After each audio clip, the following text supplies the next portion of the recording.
तो आपको क्या लगता है कि ब्रजभूषण सिंह है उसको अभी निलंबित कर दिया गया है डब्ल्यूएफआई के अध्यक्ष पद से, तो उसकी गिरफ्तारी को लेकर अब आगे और क्या प्रयास किए जाएंगे खिलाड़ियों की तरफ से? देखो, बर्खास्त करना कोई बड़ी बात नहीं है। जब तक गिरफ्तार करके पूर्ण रूप से न्यायिक जांच नहीं हो और सख्त से सख्त सजा नहीं मिले, दंडात्मक कार्रवाई नहीं हो, तब तक संतुष्टि नहीं हो सकती। हम खुली आंखों से देख रहे हैं, हमारे भौतिकवाद ने पूरी तरह पांव नहीं जमाए और पाखंडवाद ने जन्म ले लिया। पाखंडवाद के और इस माध्यम से लोगों को भ्रमित करके थाली और ताली बजाना सिखा दिया। इस तरीके से सुना बना दिया है आम नागरिक को कि उसके पाइप लगा करके उसका खून और उसका मगज अगर निकाले तब भी उससे पूछे कि दर्द होता है क्या, और वो ताली बजाने में मस्त है। हम जातिवाद, धर्मवाद, भाषावाद, क्षेत्रवाद के चुंगल में फंसे रहेंगे और इन पाखंडियों के पाखंड में से ऐसे ही प्रभावित रहेंगे तो हम हमारा अस्तित्व खो देंगे। कभी जाति के नाम से किसी नारी का शोषण किया जाता है तो कभी धर्म के नाम से। बलकेश बानो का केस देख लो, जो कश्मीर के अंदर जम्मू में एक मंदिर में 9 साल की बच्ची के साथ जो दुराचार हुआ वो देख लो, हाथरस कांड देख लो, और आज इन पहलवान जो नारी शक्ति जो हमारा सम्मान है, हमारे देश का सबसे बड़ा ये रहा है कि हमारी संस्कृति में कि नारी को सम्मान है, लेकिन नारी का सम्मान सिर्फ शब्दों में दिया जा रहा है। जमीनी हकीकत ये है कि जातिवाद और धर्मवाद के इस चुंगल में सबसे ज्यादा अपमानित कोई होती है तो वो नारी जाति होती है, हमारी मातृ शक्ति होती है। हमें इन पाखंडवाद के चुंगल से बाहर निकलना होगा, इस अंधविश्वास के चुंगल से बाहर निकलना होगा, यथार्थ को समझना होगा। और भौतिकवाद का अगर हमें सुख लेना, लोकतंत्र को जिंदा रखना है, आजादी को जीना है, तो हमें इन सब थाली और ताली बजाने की इन प्रक्रियाओं से बाहर निकल करके हमें राष्ट्रवाद के रास्ते पे चलना होगा। जय हिंद, जय भारत। जगदीश जी ढाका हमारे साथ मौजूद हैं। सर बताइए कि क्या वास्तव में ही जो पहलवान काफी दिन से बैठे हैं, न्याय के खिलाफ, न्याय के लेकर के बैठे हुए हैं, क्या भादरा में ये चिंगारी न्याय की आज यहाँ पहुंची है तो वो न्याय की चिंगारी आखिरी न्याय तक साथ रहेगी? सबसे पहले मैं पब्लिक खबर टुडे और खबर खुर्चन का स्रोतों का मैं धन्यवाद देना चाहूँगा। जैसा कि आपने प्रश्न पूछा है कि ये भादरा का सवाल नहीं है। जैसा कि आप देख रहे हैं, सत्ता हमेशा उत्पीड़न का जरिया होती है, अन्याय का जरिया होती आई है। आज तक जब जब न्याय मिला है वो जनता के दबाव से मिला है। चूंकि हमारे देश की अंतर्राष्ट्रीय स्तर पदक विजेता, चाहे एशियन हो चाहे ओलंपिक महिला पहलवानों ने जो कर्तव्य दिखाए, भारत का मान और सम्मान और गौरव बढ़ाया, तब वो ये भारत की ये बेटी थी, भारत की शान थी। लेकिन ये कहते बड़ा दुखद अफसोस के साथ कहना पड़ता है, जब उनके साथ यौन शोषण के लिए मांग करने के लिए जंतर मंत्र पर बैठती है तो उनको विश्वास दिला करके उठा दिया जाता है और वो विश्वास कर लेती है, परंतु फिर 4 महीने के बाद में धरने पर बैठती है, आम जनता से अपील करती है, न्याय की गुहार करती है। जब जनता, आम जनता साथ होती है तो वही देश की बेटियां, भारत का मान सम्मान करने व बढ़ाने वाली बेटियां, कोई जाति के नाम पर जाट हो जाती है, कोई हिंदू के नाम पर, कहीं जाटलैंड के नाम पर इस तरह की बात करके बांटना ये दुर्भाग्यपूर्ण है। कहीं हिंदू धर्म के नाम पर, कहीं मुस्लिम नाम पर किसी करना, ये देश के लिए दुर्भाग्य है। हमारी बेटियां मान सम्मान बढ़ाने वाली देश की, वो देश की बेटी है, न किसी जाति की, न किसी धर्म की। तो उनके साथ जो अन्याय हुआ है, अन्याय हुआ है, पॉस्को एक्ट के तहत उनको गिरफ्तार किया जाना चाहिए था। बड़े दुख के साथ कहना पड़ता है, सुप्रीम कोर्ट के आदेश पर उनको एफआईआर लॉन्च होती है। 23 अप्रैल से वो धरने पर बैठी हुई है। उन्होंने अपनी जान हथेली पर डाल करके वो धरने बैठी है। एक ऐसा ब्रजभूषण सिंह जी जिस पर 40 केस दर्ज हैं, ऑन द रिकॉर्ड हत्या है, हत्या के आरोप में सब में, और उनका भय और आतंक, आक्रोश इतना जबरदस्त है कि कई सीटों पर प्रभावित होते हैं। उन्होंने साफ कहा है कि यदि मोदी जी मुझे कहेंगे तो मैं गिरफ्तारी दे दूंगा, इस्तीफा दे दूंगा। ऐसा क्यों? आज तक उन पर कार्रवाई नहीं होना, उन पर प्रभावी ढंग से संज्ञान नहीं लेना बहुत ही दुर्भाग्यपूर्ण है। ऐसे में पूरे देश में जनता में आक्रोश है। आक्रोश इसलिए कि जब हमारी बेटियां आधी रात को जब धरने पर बैठी होती है तो पुलिस द्वारा उनके साथ बदसलूकी किया जाना यह भी बहुत दुर्भाग्यपूर्ण, निंदनीय है। ऐसे में पूरे हिंदुस्तान में जाति धर्म से ऊपर उठ करके देश की बेटियों के लिए मान और सम्मान के लिए रक्षा के लिए प्रतिबद्ध है। बात भादरा की नहीं है और जहां तक इसको मंजिल तक ले जाएं, कितनी भी होगी अपनी जान की कुर्बानी तक लगाएंगे। नहीं सर, बताइए क्या देश के पहलवान अपने कठिन परिश्रम में देश के गोल्ड मेडल के लिए दिन रात मेहनत करते हैं, तो आज उनको अपने न्याय के लिए 23 अप्रैल से आज तक उनको न्याय के लिए अपनी मांगों को लेकर के वो दिल्ली के जंतर मंतर पर बैठे हैं न्याय के लिए, सरकारें उनकी तरफ रुख क्यों नहीं करती? आपको क्या लगता है? निश्चित तौर से यह तानाशाही का परिणाम है, मनमानीकरण का परिणाम है और राजनीति का परिणाम है। कहीं हम बदनाम नहीं हो जाए। ये पर्दे के भीतर आज से नहीं, ये 15-20 सालों से ये चल रहा है खेल, हर जगह होता रहा है। देश का दुर्भाग्य है कि बेटी बचाओ बेटी पढ़ाओ का नारा देने वाले देश में यह भी एक ड्रामा है। ऑस्ट्रेलिया से न्यूजीलैंड में जब मैंने पूछा कि आपके यहाँ बेटी बचाओ बेटी दिवस या महिला दिवस मनाते हैं कि हमारे महिला दिवस मनाने की जरूरत नहीं होती है, वहां जरूरत होती है जहां महिलाओं के साथ अन्याय होता है। हमारे लिए सम्मानता का दर्जा है। हम पूजा करने की बात करते हैं, बेटियों की पूजा करने की बात करते हैं, लेकिन पूजा के नाम पर उनका हम शोषण करते हैं। घर में देखिए चाहे कहीं देखिए। नहीं सर, राहुल गांधी की सदस्यता में इतनी त्वरित कार्रवाई होती है, लेकिन जो पहलवान बैठे हुए हैं उनके आज से पहले भी और आज लगभग 30 दिनों से कोई कार्रवाई नहीं हो रही है। आप उसे किस प्रकार समझते हैं और आमजन को उससे क्या सीख मिलती है, क्या सोचना? बिल्कुल सही आपने प्रश्न सवाल बहुत जोरदार किया है। त्वरित गति से काम करना तानाशाही की प्रतीक है। उनकी न्याय और संविधान में आस्था नहीं है।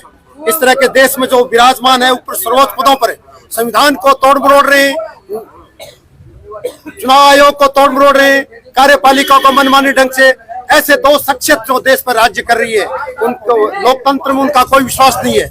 इसलिए अपने राहुल जी के खिलाफ त्वरित गति से कार्रवाई करना कहीं न कहीं झोल है। अडानी कर वो जब उनका सवाल का जवाब नहीं दे पाए इसलिए उनको दबाने की आवाज का एक सवाल था, लेकिन देश की जब एक इतिहास गवाह है, इमरजेंसी के समय भी, आपातकाल के दौरान, इंदिरा जी के समय भी आम जनता ने उसके खिलाफ खड़ी हो गई थी, अन्याय के खिलाफ, और वो न्याय दिलाया। इसी तरह से आज वही हालात अघोषित आपातकाल चल रहा है, उसमें जनता जवाब देगी, लेकिन धीमी गति से दे रहा ये अफसोसनक है। जनता उठेगी, संविधान को के चेतना पर और उनको जगाने के लिए, आवाज को ऊंची पहुंचाने के लिए लड़ेगी और जीतेगी। हम भारत के लोगों का अग्रणी रणनीति क्या रहेगी? अग्रणी नीति लोकतांत्रिक तरीके से संवैधानिक रूप से न्याय दिलाने के लिए मैं आपको बता दूं कि इस तरह से गुमान था राम रहीम को, उन्हें यौन शोषण करते हुए कितने लोगों को दफनाया, लेकिन वो सरकार मानते थे अपने आप को। कितने राज्यों की सरकार मानते थे, देश भारत की सरकार मानते थे राम रहीम, लेकिन उनको वो कहां पहुंचे। इसी तरह से आसाराम बापू भी अपने आप को मानते थे। जब जनता जागती है, संविधान का शिकंजा जब कसता है तो मजबूती से वो जेल की सलाखों के पीछे होते हैं। यही बात मैं आपको बताना चाहता हूँ। वर्षभूषण सिंह जी की जेल की सलाखों में होंगे, जेल के पीछे होंगे और न्याय कानून जीतेगा, जनता जीतेगी।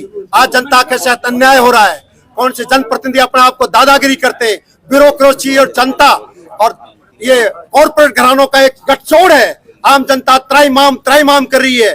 संवैधानिक लड़ाई, ये संवैधानिक चेतना हमारे हम भारत के लोगों की है। ये पूरे भारत में जब तक आम जनता को न्याय नहीं मिलेगा, जब तक जनराज नहीं आएगा, तब तक हमारी ये लड़ाई जारी रहेगी। नहीं सर, आपने आज ज्ञापन सौंपा है, तो आपकी मुख्य मांगे क्या क्या है? हमारी मुख्य मांगे, महामहिम राष्ट्रपति के नाम से जो ज्ञापन था, उनसे ये मांग थी कि आप व्यक्ति से संज्ञान लें, उन पर कार्रवाई करके निर्देशित करें, तत्काल प्रभावी कार्रवाई करें, क्योंकि जनता में आक्रोश व्याप्त है। धीमी गति से 1 महीने से ऊपर हो गया है इनको धरने पर बैठे हुए। आखिर क्यों हमारी महान बेटियों को धरने पर न्याय करने के लिए मांग करना पड़े? आम जनता का क्या हाल होगा, आम बेटियों को क्या हाल होगा, जब देश की, विश्व की मानी हुई हस्तियां, बेटियां, जो देश का मान और सम्मान है, उसकी देश रक्षा नहीं कर पाएगा तो हमारे जीने का क्या औचित्य है? ये सवाल है हमारे लिए। छोटे छोटे कस्बों से इकट्ठे करके हम भारत के लोग क्या पहलवानों तक कंधे के साथ कंधा मिला करके वहां जंतर मंतर पर बिल्कुल सही कहा, कंधे से कंधे मिला करके हम भारत के 144 लोग हैं, 140 करोड़ लोग हैं, वो कंधे से कंधे मिला करके, वो कुछ चंद लोग जो स्वार्थ से प्रेरित हैं, जो यौन शोषण में पार्टी में एकदम जो गर्त में फंसे हुए, उनको छोड़ करके बाकी आम जनता, हम भारत के लोग हमारी महान बेटियों के साथ हैं और न्याय दिला करके रहेंगे, जेल के शिक्षों में भेज के रहेंगे, तब तक हम चैन से नहीं बैठेंगे। आमजन को सर आप क्या संदेश देना चाहते हैं? आम जन को ये संदेश देंगे कि किसी के भरोसे नहीं रहे, आम जनता के हक हकूकों के लिए, संवैधानिक हक हकूकों के लिए सावचेत रहे। आज हमारा भारत धर्म और जाति, दल और इतने बंटवारे हो गए, दलों की, पार्टी की, धर्म की, जातियों में मानसिक गुलामी करने के कारण आज हम अपने हक हकूकों से हम उनसे अलग हो गए और उनकी गुलामी कर रहे हैं, जिससे आम लड़ाई जो है उस पर चोट पहुंची है। ये नेताओं के द्वारा अपने अपने बाड़ेबंदी करने से आम जनता को अपने वोटों की फसल काटने के चक्कर में आज हमें ये हमारी दुर्गति हो रही है। तो वोटों की फसल नेता काट रहे हैं तो जनता क्या उनकी फसल बनी रहना ही पसंद करेगी? देखिए, आपका सवाल बहुत शानदार है। जनता आज 70-75%, 80% के करीब साक्षर है, वो कागजों में साक्षर है। दुर्भाग्य इस देश में आजादी के बाद देश के नीतियों निर्माताओं ने शिक्षा पर ध्यान नहीं दिया। जो जीडीपी पर कोठारी आयोग ने जो 6% जीडीपी का खर्च करने का प्रावधान रखा था, आज 3.2 से घट करके 2.5 हो गया है। शैक्षिक चेतना, संवैधानिक चेतना न होने के कारण लोग मानसिक गुलामी, नेताओं की गुलामी, नेता ये चाहते हैं कि हमारे चाटुकार रहे, तलवे चाटे, हमारी गैस परिक्रमा करे, हमारी जय जयकार करे। धन्यवाद। तो सुनो, एक चीज हो रही कि ये बता रहे हैं कि जो शिक्षा व्यवस्था है उसके अंदर सिर्फ 35% लोग ही निरक्षर हैं, लेकिन अगर सामाजिक हिसाब से जो जनगणना हो, जातीय जनगणना हो, उस हिसाब से अगर हमारे सामने पूरा का पूरा पुटअप आएगा, मेरे ख्याल से हो सकता है कि देश के अंदर 45% के लगभग निरक्षरता है। तो क्या इसके लिए सरकारों को क्या कदम उठाना चाहिए? क्या जातीय जनगणना होनी चाहिए? बिल्कुल जातीय गणना होनी चाहिए। इससे पता लगे किस जाति और किस समाज में वो किस तरह से पिछड़े हुए हैं, उनको कौन सी जरूरत है। कुछ ऐसे समाज में हमें 100% साक्षर है, 100% वो ऊपर उठे हुए हैं। कुछ ऐसे लोग हैं जो आजादी के बाद में आज भी दलित पिछड़े हुए हैं। ऐसे में जातीय जनगणना हो और आरक्षण के नाम पर जो इस तरह से कर रहे हैं, वो जाति के अनुपात, समानुपात आरक्षण मिले उनको, ये हमारी मांग है। क्या देश की न्यायपालिका इतनी कमजोर हो चुकी है कि वो सत्ता के सामने घुटनों पर आ गई? ये बात आपकी सही है, लेकिन वर्तमान में हमारे चंद्रचूड़ जी है, न्यायाधीश चीफ है, वो हमारे देश की आशा की किरण है। वो वही उन्हीं के कारण से आज एफआईआर लॉन्च हुई है महान बेटियों के पक्ष में, उन निर्देश दिए। आज एफआईआर लॉन्च नहीं होती है। आज महिला पहलवानों के पक्ष में ब्रजभूषण के खिलाफ एफआईआर लॉन्च नहीं होती, और वो जो गवाही लेनी चाहिए थी, गवाही देनी चाहिए थी, आज 1 महीने से ऊपर हो गया।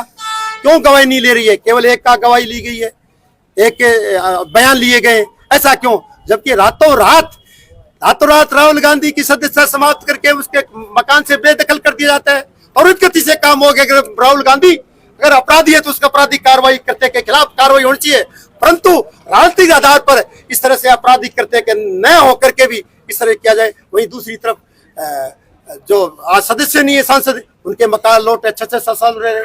ऐसी दोहरे मानदंड देश में नहीं चलेगा।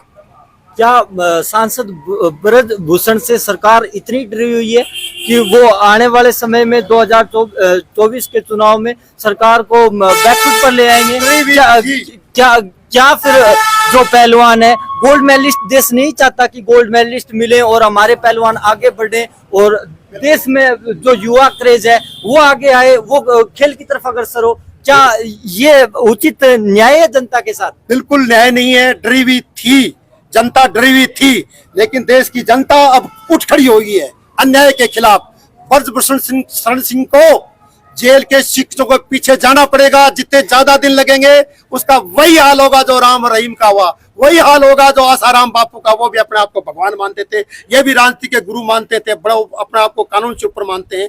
ऐसा नहीं चलेगा देश में। संविधान से चलेगा कि रामायण, महाभारत, गीता, बाइबिल और उससे नहीं चलेगा। ये देश चलता है संविधान से, उसका एक असूल है। अपनी आस्था रखिए, किसी पे हनुमान जी को मानो, अल्लाह का मानो, ईसा का मानो, क्या दिक्कत है इसमें? किसान आंदोलन इतना उग्र हो जाता है, पहलवान बैठे रहते हैं सड़कों पर अपनी गुहार के लिए चीखे लगाते रहते हैं, कोई सुनवाई नहीं होती है। किसान आंदोलन इतना उग्र हो जाता है और उसके बाद सरकार इतने दबाव में आ जाती है कि उनको आंदोलन अपने जो कानून है वो वापस लेने पड़ते हैं। क्या इसी तरह से जनता जब उठेगी तो पहलवानों को उचित न्याय मिलेगा? बिल्कुल मिलेगा। आज तक की इतिहास है भारत का कि जब जब जनता उठ खड़ी हुई, जनता, ये जनतंत्र की खूबसूरती है, खूबसूरती की जब जब जनता उठ खड़ी होती है, जनता जनतंत्र के दबाव में, वोटों के राज के दबाव में जनता वोटों की चोट को ये नेता वोटों की चोट को समझते हैं और इसीलिए उनको न्याय मिलता है। यही हाल जो किसानों के समय उन्होंने, मोदी सरकार ने उनको माफी मांगी, लेकिन एमएसपी नहीं मिली है, एमएसपी नहीं मिली है, अभी तक नहीं मिली है। आज जनता दरकार है उसको, उनको न्याय देने के लिए। यही बात बेटियों की होगा। नहीं सर, इस लोकतंत्र में और संविधान के इस मजबूत कानूनों के दौरान भी क्या हर आदमी को न्याय के लिए जनता का जमावड़ा इकट्ठा करना जरूरी हो गया है? जरूरी नहीं होना चाहिए। देश में हमारी जो, हम भारत के लोगों की मांग है, देश में लोकतंत्र के नाम पर तानाशाही चल रही है। हमारी मान्यता है जनराज आना चाहिए, जनराज न होकर के तानाशाही चल रही है और जनप्रतिनिधि, जनता का प्रतिनिधि जो चाहे किसी को वोट दिए हो, वो लगना चाहिए कि मेरा जनप्रतिनिधि है, भले ही मैंने वोट दिए मेरी आवाज सुनी जाएगी, लेकिन आज उसका पूर्णतः अभाव है, तानाशाही चल रही है। ऐसे में पूरी देश की जनता को लामबंद होकर के, जाति, धर्म, दल से ऊपर उठ करके, एकताबद्ध होकर के मजबूती के साथ इनकलाब लाना पड़ेगा, तभी इनके होश ठिकाने आएंगे। आज भी 33% जनता है, वो वोट है, वो उन्हीं जो बैठे हुए राज में है उन्हीं के ऊपर कर रही है। क्या ऐसे में जनता को भी सोचने की जरूरत है? मैं समझा नहीं आपको, बहुत दोबारा स्पष्ट करें प्रश्न। 33% जो लोग हैं वो राज के पक्ष में वोट करते हैं और राज के पक्ष में 35% वोट करना सीधा सीधा अर्थ हो जाता है कि वो सरकार में फिर आ जाते हैं। तो ऐसे में क्या लोगों में जागरूकता? ये अल्पमत की सरकार है, ये अल्पमत की सरकार है। 66% उसके खिलाफ में जाते हैं, फिर भी, क्योंकि वो विपक्ष की जो पार्टियां हैं वो अपनी अपनी दुकानें खोल रखी है, उन्होंने अपनी अपनी दुकानें खोल रखी है। आलोचना मोदी सरकार की करते हैं, लेकिन जब खड़े होते हैं चुनाव, अपनी अपनी दुकानें खड़े करके मोदी जी को जिता देते हैं, अन्याय और तानाशाही को जिता देते हैं। ऐसा होता है। चलिए सर, धन्यवाद। धन्यवाद आपका, शुक्रिया शुक्रिया। तो आपने देखा कि हम भारत के लोगों के द्वारा वैचारिक चेतना अभियान को लेकर के आज एसडीएम कार्यालय में समक्ष मौजूद होकर के ज्ञापन सौंपा गया है। पहलवानों के खिलाफ जो अन्याय हो रहा है, 23 अप्रैल से जो पहलवान जंतर मंतर दिल्ली के अपनी मांग को लेकर के बैठे हुए हैं, उनको न्याय के लिए आज जो चिंगारी है वो भादरा में पहुंची है और भादरा में यहाँ पर आंदोलन की भी अपील की गई है। विभिन्न जन संगठन यहाँ इकट्ठे हुए हैं और उन्होंने स्पष्ट रूप से कहा गया है कि वो जब तक उनको उचित न्याय नहीं मिलेगा, उनकी एफआईआर लॉन्च नहीं होती है, तब तक वो आने वाले समय में एक बड़ा उग्र आंदोलन करेंगे। इस वीडियो को आप ज्यादा से ज्यादा लाइक करें, शेयर करें और यूट्यूब और ट्विटर पे भी हमें फॉलो करना ना भूलें। धन्यवाद।